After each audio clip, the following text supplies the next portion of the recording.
God kväll magiska människor. Lagom till eftermiddagskaffet så ska vi ta upp någonting riktigt intressant och riktigt skrämmande. Så det kan vara så att du är lika irriterad och förbannad och förskräckt som jag är efter den här videon. Men som vanligt så är det för att vi senare ska förstå varför vi tar del av de här sakerna. Varför utsätter vi oss för de här sakerna? Den frågan ställer jag mig många gånger per dag. Varför håller jag på? Och det är för att om jag inte vet så kan jag inte göra någonting åt det. Och det är därför det är viktigt för mig att varje video som vi gör så pratar vi också om lösningar i slutet på videon. Att vi pratar om hur vi kan göra, vad vi kan göra för att sprida medvetenhet om det.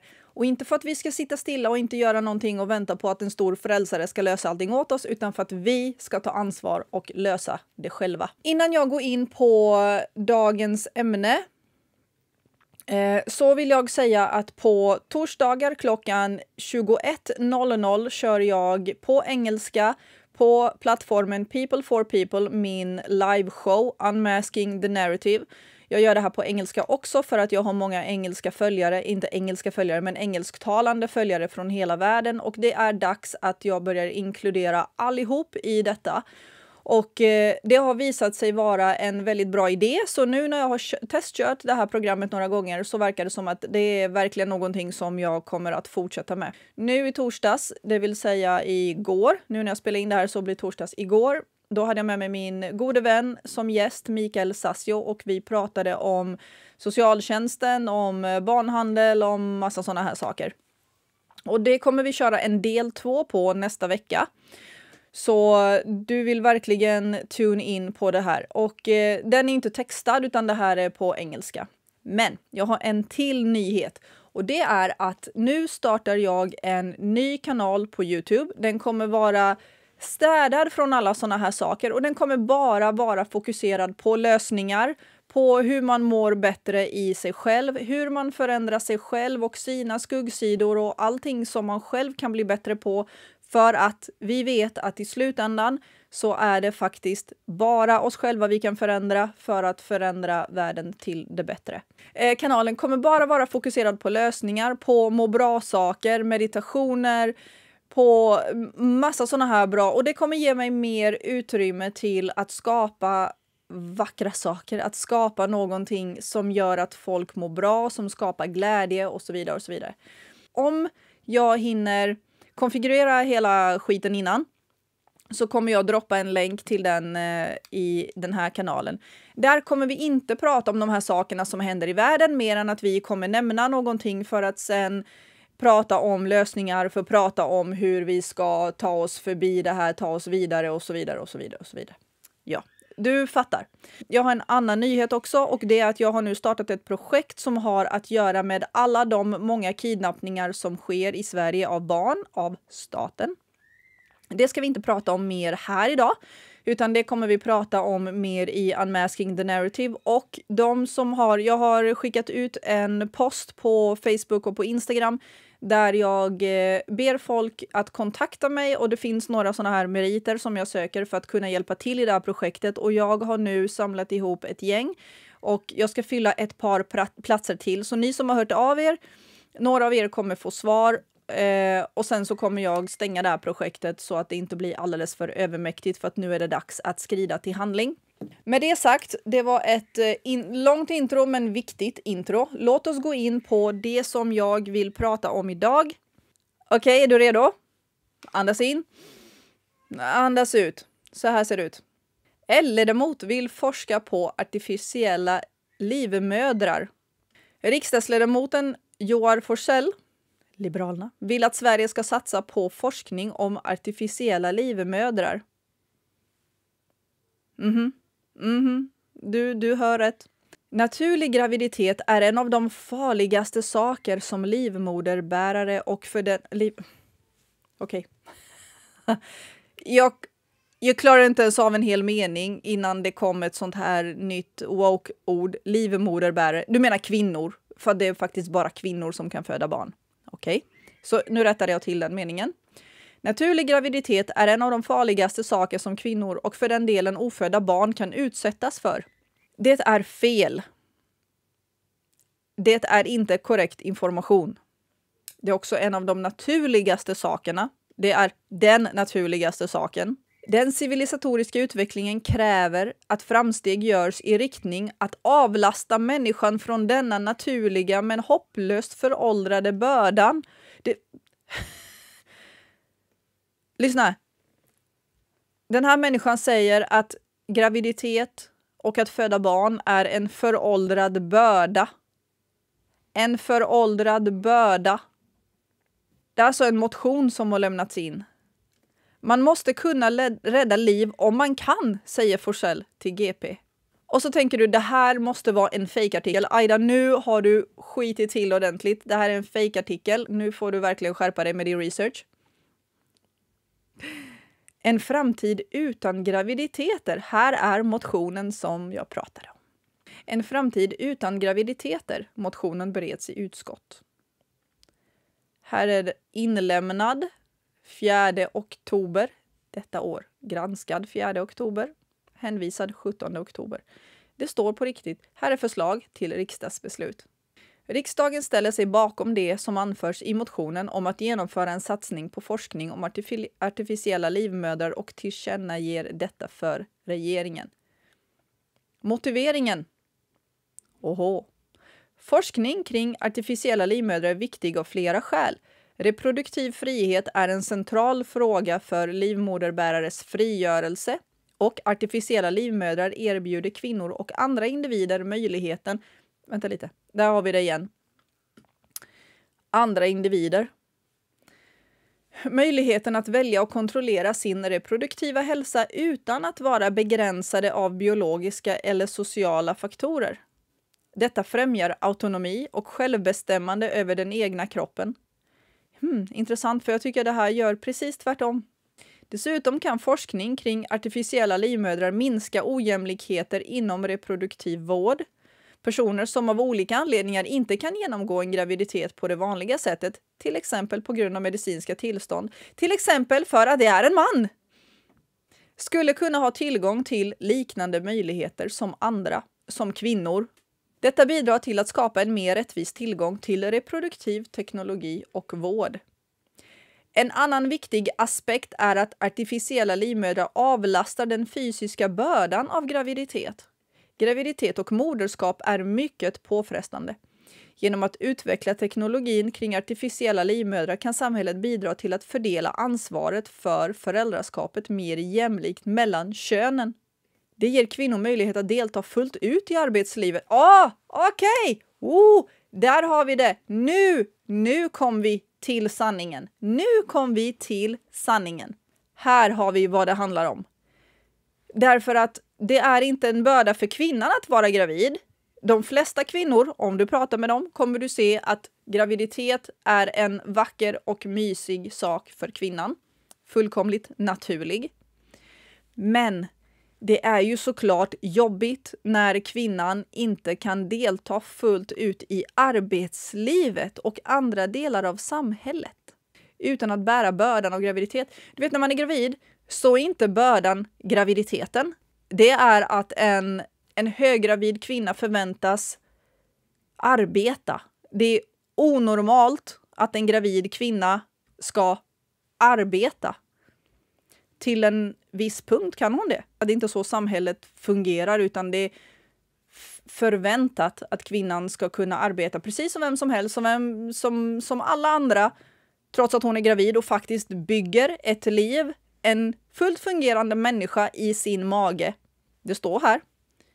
Det är mycket påfrestande. Men istället för att hjälpa kvinnan genom att se till att hon inte förväntas arbeta under den tiden hon bygger en människa, så ska man alltså ta bort möjligheten, eller inte kanske ta bort möjligheten att bli gravid.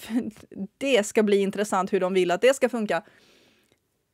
Men då se till att, varför ska du vara gravid? Nu finns ju möjligheten att odla din bebis i en påse här. I den här bilhallen här borta så odlar vi bebisar. Och om du inte går med på det så behöver du inte behålla ditt arbete. Ja, domedags-Aida. Men säg när jag har haft fel då. Do it. Självbestämmande, här har vi det precis. Delta fullt ut i arbetslivet. Det handlar om att mjölka alla människor på så mycket skatt och arbete och slaveri som möjligt. Utan bördan av den tiden det tar att föda barn. För livmoderbärare och med medicinska tillstånd som gör en normal graviditet farlig eller omöjlig kan artificiella livmödrar vara ett säkert alternativ. Livmoderbärare, här har vi det igen. Detta minskar risken för komplikationer och främjar hälsan för dessa personer. Här i den här motionen, i hela den här texten, så har man helt och hållet tagit bort ordet kvinna och bebis. Man har bara gjort allting kallt, kliniskt, teknologiskt. Forskning kring artificiella livmödrar är avgörande ur ett feministiskt perspektiv. Det ger individen makten över sin egen kropp och reproduktiva val. Fast det är inte så naturen fungerar. Därför att när du bygger en människa i din kropp så är din kropp inte bara din kropp längre, utan nu finns det ett annat liv där inne. Men här har vi det igen, feministiskt perspektiv. Genom att eliminera biologiska begränsningar. Där har vi det, graviditeten igen. Den är inte bara en stor börda, det är också en biologisk begränsning. Öppnar detta upp möjligheter för alla att fullt ut delta i samhället utan att offra sin hälsa och välbefinnande.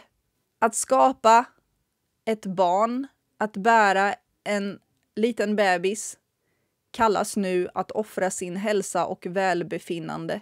Och det är en stor börda för att du kan inte delta fullt ut i samhället. Denna teknologi underminerar patriarkala strukturer genom att avlägsna den exklusiva bördan av graviditet från kvinnor. Wow, första gången jag såg ordet kvinna. Eller livmoderbärare. Genom att erbjuda ett alternativ till traditionell graviditet bryter det med normer och förväntningar som har begränsat kvinnors möjligheter och friheter under årtusenden. Den meningen. Alla kvinnor som drar sig till den här offerrollen, som älskar offerkoftan, som verkligen vill vara offer hela tiden. Där har de möjligheten. Ja, jag är begränsad. Jag har varit begränsad under årtusenden. Det är faktiskt min tur att skina nu och kunna delta i samhället utan denna börda av graviditet. Det är faktiskt dags för min man att bära ett barn nu. Det är dags för min man att föda barn. Wow!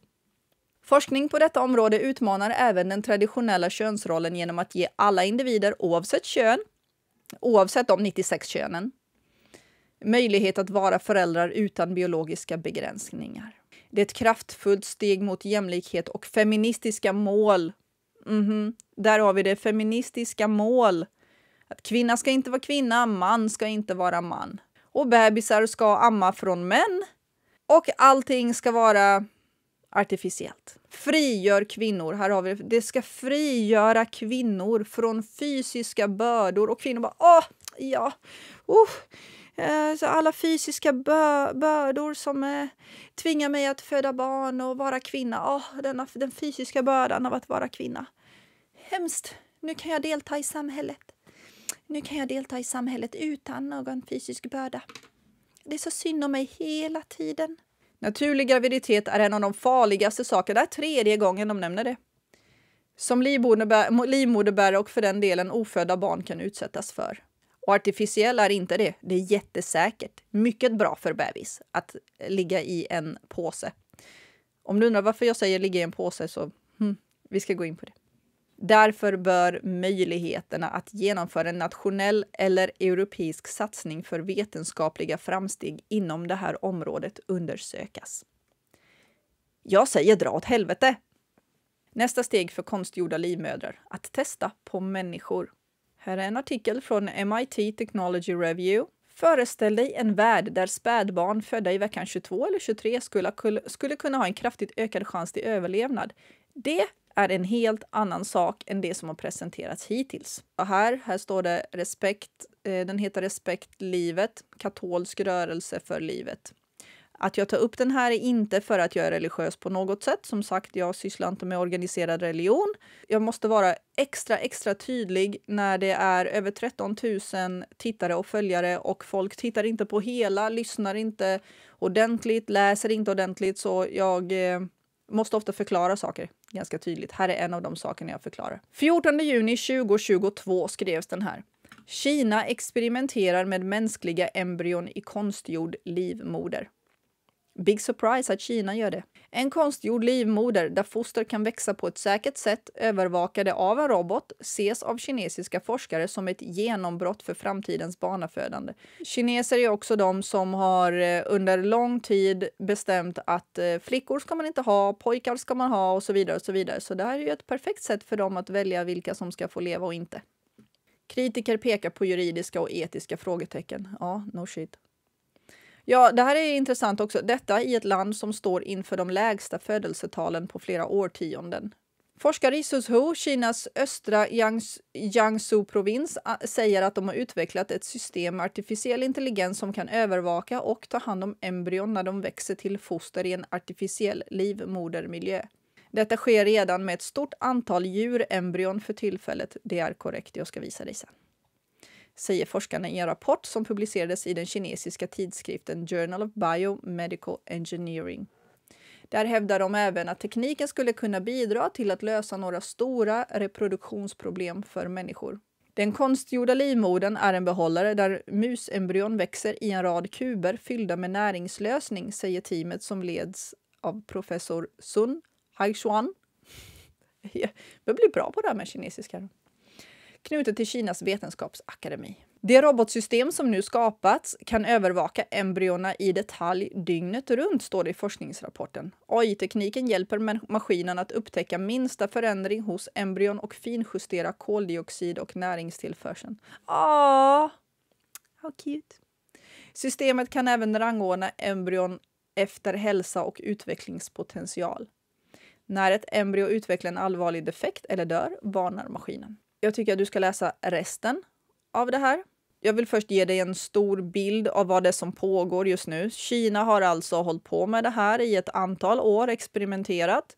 Och nu lämnas det in en motion till riksdagen i Sverige att forska på det här. Men det här är redan forskat på, så att när det här lämnas in och blir offentligt på ett sätt, då har de redan gått framåt några steg så att det är i princip redo att införas så fort man har vant människor vid det här. Konstgjord livmoder, snart inte science fiction längre. Det här skrevs 2013. Konstgjord livmoder, ja. Om din make eller maka dog i en bilolycka imorgon, skulle du då vilja skapa en ny likadan person? Tekniken finns snart här, men frågan är om vi vill ha det forskarna vid Almedalens forskningsscen ville erbjuda oss under seminariet Människa 2.0. Tänk dig en sal fylld med inkubatorer i glas. Där i dessa konstgjorda livmödrar i rad på rad ligger fostren och växer till sig. The Matrix. Nyss var det en scen, precis över det, filmen Matrix som speglade ett samhälle långt in i framtiden som ingen ville ha. Idag är det en ny bild av hur graviditeter snart kan se ut i realiteten. Både mamman och pappan står böjda över inkubatorn, båda med lika stora möjligheter att skapa banden till sitt barn och verkligen se det växa, röra sig dag för dag. Mamman och pappan förresten, det kan lika gärna vara mamman och mamman eller pappan och pappan. Arhati Prasad, genetiker och författare, beskrev detta som den värld vi redan lever i. Med exempel från djurvärlden visade hon att insekter, ödlor och hajar inte behöver någon hane för att klara reproduktionen. Snart är detta möjligt även för människor. Ja, men i djurvärlden är det naturligt och normalt. Vi måste börja ifrågasätta vad en förälder är och vår definition av fertilitet. Nej, det behöver vi inte. Det finns absolut ingenting att ifrågasätta där. Naturen har skapat en kvinna och en man, där kvinnan är den som föder barn. And that's that. Hon har skrivit en bok, givetvis. Jag vill inte titta på den här videon. Jag kommer bara bli förbannad och vilja kasta en stol på henne. Lammet överlever i konstgjord livmoder. Det är också en gammal. Okej, här har vi en konstgjord livmoder. Här ser vi den ligger på en platta som är 39,5 grader. Och här står det exakt hur det ska fungera. Och, nej men titta, de har gjort det. Fotot kommer från The Children's Hospital of Philadelphia.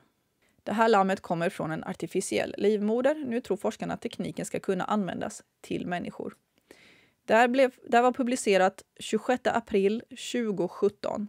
Lammet ligger i något som ser ut som en extra stor förslutningsbar plastpåse. Det är i själva verket en fullt fungerande artificiell livmoder. Däggdjuret föddes i vad som motsvarar vecka 23 för ett mänskligt foster. Efter 4 veckor i plastpåsen hade lammet fått päls. Hjärna, lungor och nervsystem hade fortsatt att utvecklas som normalt. Avslutade de livet på? Studien är genomförd vid barnsjukhuset Philadelphia och resultatet har nu publicerats i Nature Communications. Förhoppningen är att metoden ska kunna användas till för tidigt födda barn som idag riskerar att dö. Efter ett kejsarsnitt har lammet inom ett par minuter placerats i vad författarna till studien kallar en biopåse. En elektrolyt eller artificiellt fostervatten transporteras in och ut ur påsen i ett kretslopp. Det här är så otroligt läskigt och obehagligt på precis alla sätt. Om det handlar om att hjälpa för tidigt födda barn och de garanteras att kunna överleva på det här sättet och det inte leder till något sorts lidande, jättebra. Medicin är extremt viktigt och sådana medicinska framsteg är extremt viktigt för rätt saker. Till exempel för tidigt födda barn som annars hade riskerat att dö. Absolut, absolut. Om det kan hjälpa så absolut. Men hela det här pratet om livmoderbärare och att kvinnor i princip inte är kvinnor mer utan nu ska alla kunna föda barn, man ska kunna bara beställa ett barn. Det är någonting helt annat i min värld. Det är någonting helt annat. Tanken på att spädbarn ska ligga i en plastpåse likt den här har väckt reaktioner. Uppenbarligen. Men forskarlaget påminner om att den dag tekniken ska användas till människor så kommer de att placeras i en diskret inkubator. Ja, för att det är hur påsen ser ut som är problemet. Typiskt människor. Om det ser fint ut eller om man slipper se det hemska, då är det inte lika viktigt. Då ignorerar vi det. Samtidigt avfärdar de alla spekulationer om att människor likt dem i Aldous Huxleys science fiction-roman Du sköna nya värld nu kan avlas fram i ett labb snarare än i biologiska mödrar. Låt oss ta en stund att diskutera det etiska kring det här. För det finns så mycket att säga och som vanligt, jag skulle aldrig hålla käften ifall jag skulle berätta allting som jag tycker och tänker kring det här. Men nu kan man kan alltså skapa människor utan någon sorts begränsning. I Kina håller de redan på. Så tänk om de får för sig att vi behöver en sorts hemlig armé till någonting. Det är bara odla människor som robotar. Man föder fram människor på det här sättet i påsar i olika lager och inkubatorer och allting. När är det en människa? För sen har vi den här abortfrågan också. När är det en människa? Och om man nu odlar ett barn i det här och sen kommer paret på att nej förresten, jag beställde en bebis men jag vill inte ha den längre. Stänger de av syret för den? Vad händer?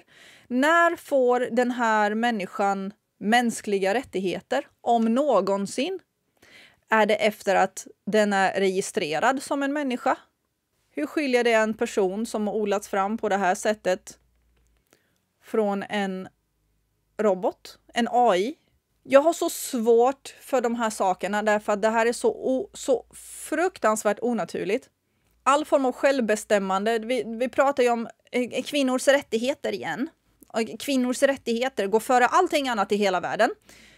Och det här är någonting som många blir triggade av när jag säger det på det här sättet. Bara, gör du narr av kvinnor och vi har varit förtryckta i 1000 år, bla bla bla bla bla. De som håller på och gnäller över detta är oftast de kvinnor som själva gör abort utan att blinka.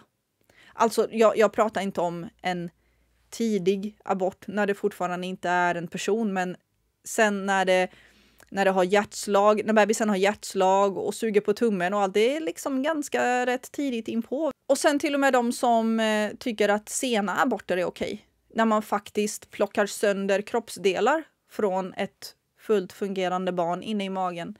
det här är samma sak. När har den rättigheter att existera? När den ligger i en påse? När kommer mänskliga rättigheter och självbestämmande rätt mitt i allt det här? Så när börjar livet? Vi har inte klurat ut när livet börjar i den här normala, naturliga världen. Och nu ska vi ta ställning till när livet börjar för en odlad människa i en påse.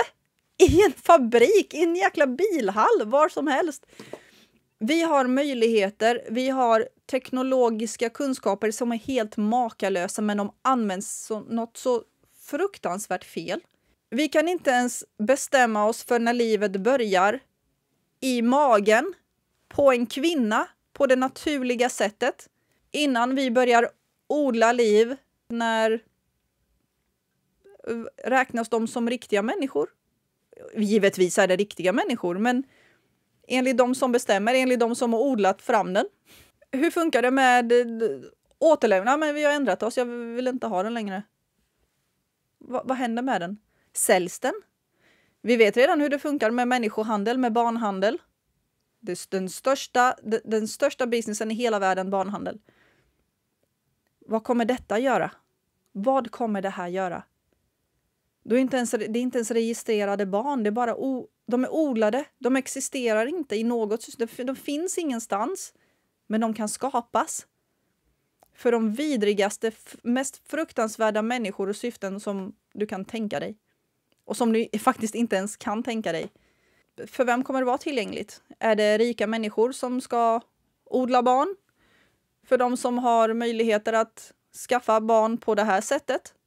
Är det för sådana hurtiga mammor som jag ska jobba hela tiden under den här graviditeten? Nej, men det är inte jag som är gravid. Vi har den i en påse där. Det är så att jag kan vara nyttig i samhället under hela tiden. Vi är en sån där jämlik familj. Du hör ju, jag behöver inte ens, jag kan inte låta bli att göra narr av hela den här grejen, men jag kan inte låta bli. Du hör ju hur idiotiskt det låter. Jag vill inte ens gå in på de risker som finns med att skapa liv på det här sättet. Vilka biverkningar kan det dyka upp? Om vi bara pratar om det då. Jag bestämmer om mitt barn ska vaccineras eller vilka behandlingar det här barnet ska utsättas för. Mitt eget barn. Men det kommer du inte kunna göra när den odlas fram i en påse. Det är precis som när du ska köpa en hund eller en katt från någon uppfödare. Här är ett paket för den katten. Här kommer en liten sån här och den är trippelvaccinerad med de här grejerna. Här, varsågod, hämta den i en låda. Det absolut viktigaste, vad blir det här för typer av människor? Den här kopplingen mellan mor och barn, kopplingen mellan mamma och barn, de har redan hackat sig igenom den genom att övertyga mammor om att de inte ska vara hemma med barn, utan att det är bättre för mammorna och för barnen att barnen lämnas in till ett sånt holding place för barn som är förskolan tidigt, gärna så tidigt som möjligt. Man bara sliter isär kopplingen mellan mamma och barn som är så otroligt viktig för trygghet och självkänsla i barnet. Vad gör detta? Det skapas en anknytning mellan mamma och barn under hela den tiden som bebisen är i magen. Från första stund som den börjar bildas så kan en mamma känna det. Och det skapas och växer under hela tiden som barnet växer i mammas mage. Att en pappa ska kunna titta i en genomskinlig påse under hela den tiden som graviditeten pågår, det är inte någon sorts jämlikhet. Det är inte något fint och jämlikt. Det är inte meningen. Det är inte meningen att det ska gå till så. Det är inte så naturen har skapat det. Under tiden så ska bebisen växa i mammas mage för att det är så mycket med hormoner och det är anknytning. Under hela den första tiden, de första åren med barnet så ska bebisen vara med mamman. Det finns så extremt mycket att säga om det här. Men jag vill jag vill visa det här, att du vet om att det existerar. Diskutera det här och visa hur otroligt onaturligt det är och absolut vägra att acceptera att någonting heter livmoderbärare istället för kvinnor. Att gå med på hela den här retoriken där män ska kunna föda barn eller där det är jämlikt att båda ska hantera en graviditet, det är det inte. Acceptera inte något av detta, det är bara onaturligt och låt absolut ingen övertyga dig till någonting annat. Alla mina länkar och källor finns i beskrivningen, precis som alltid. Googla gärna själv också, leta upp mer om det här intresserar dig. Vad kan jag säga? Sprid det. Jag tycker att vi startar diskussionen, kallar till debatt, ställer frågor. Hur tänker ni att det här ska fungera? Få det att pratas om öppet för att se vad de tänker sig, hur framtiden ser ut med det här. Och att ta upp alla de här problemen, de etiska problemen, juridiska, mänskliga rättigheter, alla de här sakerna. Och det var det. Nu tar vi diskussionen. Nu gör vi det här och sen så belyser vi det här ämnet. Just det, jag skulle säga glöm inte att gå in och prenumerera på den nya kanalen om du är intresserad dig för att prata om lösningar och ha en riktig sån feel-good-kanal där vi jobbar med både självkänsla och alla de här sakerna för att faktiskt må bra och kunna hantera alla de här sakerna som vi utsätts för hela tiden. Stärka oss själva. Om ni intresserar dig så finns det kanske tills den här videon kommer ut en länk nedan till den nya kanalen och så ses vi också där. Med det sagt, tack och hej, ha det fint. Hej då!